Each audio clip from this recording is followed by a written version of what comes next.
Today we're going to show you MathTappers FindSums. MathTappers FindSums is an application that we created to help children to learn their sums at various levels. We'll start with sums to 10.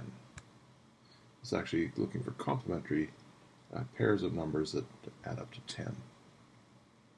So in this case, I'm presented with a field of tiles and a model up above that shows the number with some apples. So if you ask a child to press a tile, and they press the 7, they can look up above and you can ask them, how many apples do you see? And they'll count them. 1, 2, 3, 4, 5, 6, 7.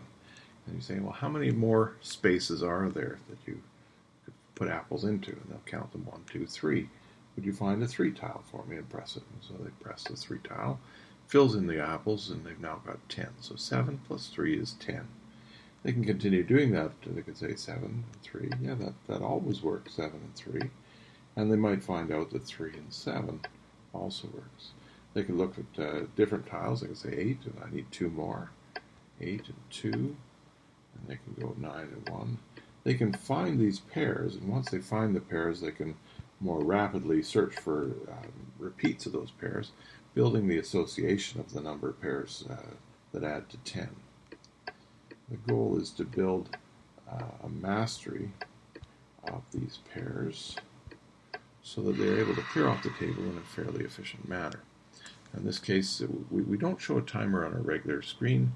At the end, we show the accuracy and the performance of clearing off the tiles, as well as the time it took. So if I play again and I concentrate, I can go a little bit faster. I can say, well, 2 and 8. 8 and 2, 2 and 8, 5 and 5, 5 and 5.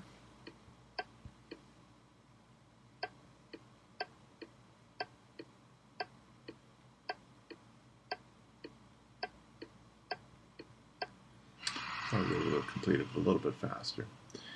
The goal is to first achieve accuracy and then worry about building up speed. When a mistake is made, it's no problem.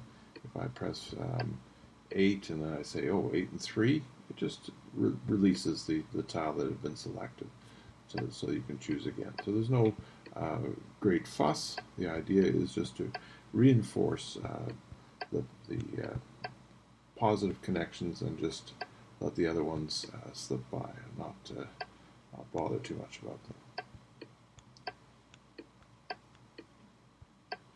So again, if I make a mistake, it just goes away and says, oh, sorry, that one didn't work. Now I can choose another target number, and I can go to the settings and say, well, whatever target number I want, I can say I want to find sums to 15. If I go through that, then the child will be presented with, in this case, 1.5 10 frames. And so if they tap on 11, they'll see 11 apples, and they see, oh, I need 4 more to fill it in. So 11 and 4 is 15. 11 and 4. And it's important that as a parent, when you're working with a child, that you ask them what they're doing, and ask them to explain what they're doing. The goal is for the student to understand what they're doing, not to just do things by rote.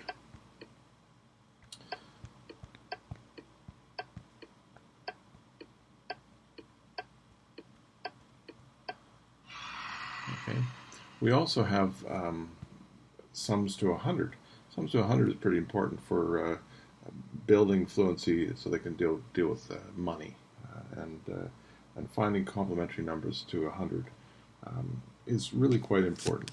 The idea here, instead of 10 frames, we present a 100 frame, and if they tap on a number like 66, they can see 6 sets of 10 and 6 more, and I need 3 more sets of 10 and 4 more, so I need 34. So I have to find the 34 on the screen and tap on it, and I can just continue going through. In this case, I need 37. 56 I'm going to need. Now with 56, sometimes kids might think they need 50 something, but really they'll realize, oh, I only need 40 something, 44, in order to clear it off. And so they work through finding the complementary pairs of numbers that allow them to build up that fluency that they need to be efficient with money later on.